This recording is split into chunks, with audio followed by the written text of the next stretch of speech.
Today in Paris, former President Nicolas Sarkozy was found guilty of a criminal conspiracy, and he was sentenced to 5 years in jail, which is it's a first. It's the first time in history that a former French president is going to go to jail.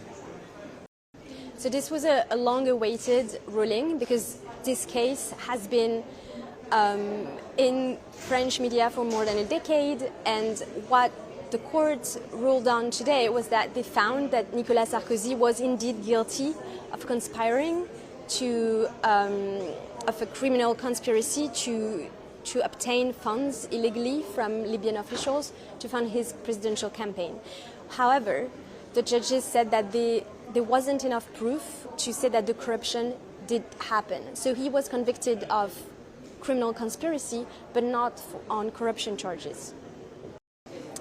It is surprising because he's been convicted before in cases that were similar. Actually, this case was the origin of the other cases.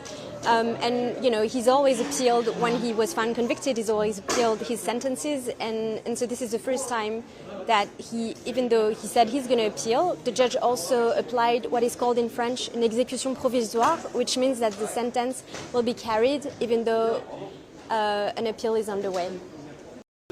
Former President Nicolas Sarkozy will not go to jail tonight. The prosecutor's office has a month to summon him to figure out when he will go to jail.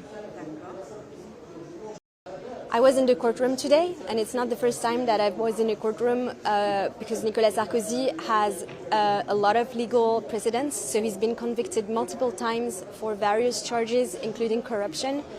This time felt different because when the judge started explaining how serious the charges he was convicted for, how serious his actions had been, there was his whole family was there, his wife, his sons, and you could see there was a tension.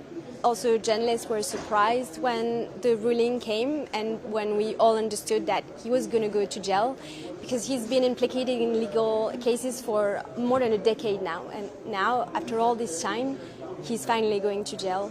So it was quite a shock for a lot of people.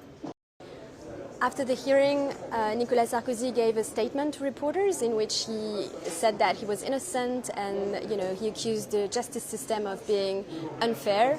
This is consistent with the way that he's been presenting himself for more than a decade. He's always said that this was judges harassing him, focusing on his case. So he's just he's just